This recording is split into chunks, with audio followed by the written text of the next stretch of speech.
নাজিৰাৰ বিখ্যাত অগ্নিনাভ মন্দিৰৰ কথা হয়তো সকলোৱে শুনিছে। মন্দিৰৰ মূৰ্তি চুৰি কৰি আৰক্ষীৰ জালত পৰিছিল এটা গভাত চোৰ। সেই কুখ্যাত চোৰ আৰিফ আলীৰে মৃত্যু হয় এটা পৰিত্যক্ত ঘৰত।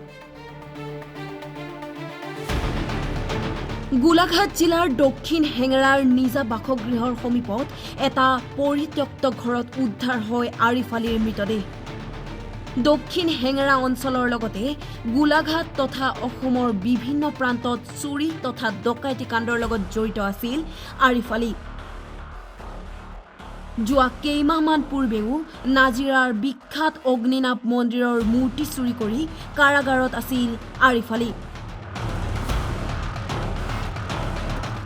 কিছুদিন পূৰ্বেই আহিছিল মুকলি হৈ। অত্যাধুনিক নিচাযুক্ত দ্ৰব্য সেৱন কৰাৰ ফলতেই মৃত্যু হোৱাৰ সন্দেহ স্থানীয় লোকৰ। কুখ্যাত চোৰ আৰিফ আলীৰ মৃত্যুত এতিয়া স্বস্তিৰ নিশ্বাস এৰিছে দক্ষিণ হেঙেৰাবাসীয়ে। আজি পুৱা ৰাতিপুৱা 5:20 মানত মই ঘৰৰ পৰা ওলাই আহোঁ। ওলাই অহা অৱস্থাত পোৱালি এটা অকণমানি ল'ৰা, প্ৰায় 5 বছৰমানৰ ল'ৰা এটা দৌৰ মাৰি যায়। মোক কয় এনেকৈ মামা কথা এটা হ'ল, এই আমাৰ এইখিনিতে বজাৰৰ লাইব্ৰেৰী ঘৰটোত মানে মানুহ এটা মৰি আছে বুলি গম পাই লাগিছে। মই আহি পেলাই যেতিয়া তৎক্ষণাত আহি পেলাই চাওঁ যে কিছুমান নিচাজাতীয় সঁজুলি যেনেকৈ মানে বটলত পানী আৰু কিবা কিবি মানে ঢেৰ পৰি থাকে। লগতে ল'ৰাটোৰ অৱস্থা চাওঁ যেতিয়া মুখৰ পৰা মানে একদম ফেন ওলাই থকা অৱস্থা। তাৰপিছত চাই পেলাই মানে মই লগে লগে কমৰবন্ধা থানাৰ আমাৰ ভাৰপ্ৰাপ্ত বিষয়া নৱজ্যোতি বৰা ডাঙৰীয়াক মই লগে লগে ফোনে যোগেদি যোগাযোগ কৰোঁ।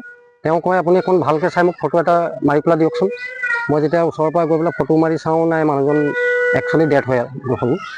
তাৰপিছত তেওঁক ফটো দিয়াৰ লগে লগে তেওঁ তাৰ পৰা মোক ক'লে ঠিক আছে আপোনালোকে অকণমান ৰওক, আমি আহি আছোঁ।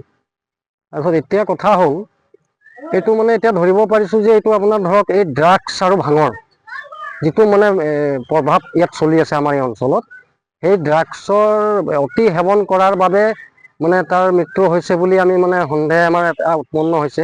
প্ৰথমবাৰ হৈছে কি, প্ৰথমে আমাৰ দক্ষিণ হেঙেৰা সিং বুলি মানুহ এজন আছিলে, কম্পিউটাৰ মানে চাৰ্জ কৰে, কিবা কিবি কাম কৰে।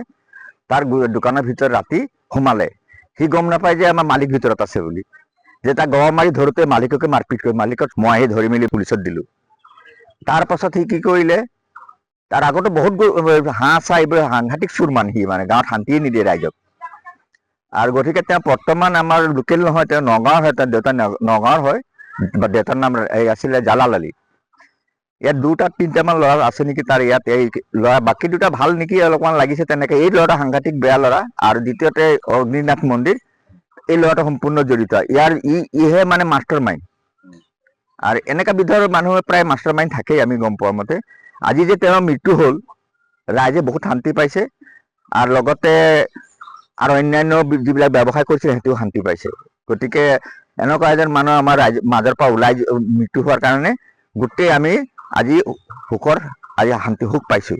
আৰু ৰাইজেও এইটো কথা আজি ভাবিছে এনেকুৱা বেয়া মানুহ আৰু 2-এজন যদি আছে তেওঁলোকে এতিয়াও মানে এইবিলাক বিষয়ৰ পৰা আঁতৰি যাওক। আজি পুৱাৰ ভাগত উদ্ধাৰ হয় আৰিফ আলীৰ মৃতদেহ। মৃতদেহৰ কাষত উদ্ধাৰ হয় বহু নিচাযুক্ত দ্ৰব্য। ঘটনাৰ পিছতেই ঘটনাস্থলীত কমাৰবন্ধা আৰক্ষী উপস্থিত হৈ মৃতদেহটো মৰণোত্তৰ পৰীক্ষাৰ বাবে প্ৰেৰণ কৰে। গোলাঘাটৰ পৰা ৰাজীৱ কৰ্মকাৰ ৰিপৰ্ট, টাইম 8।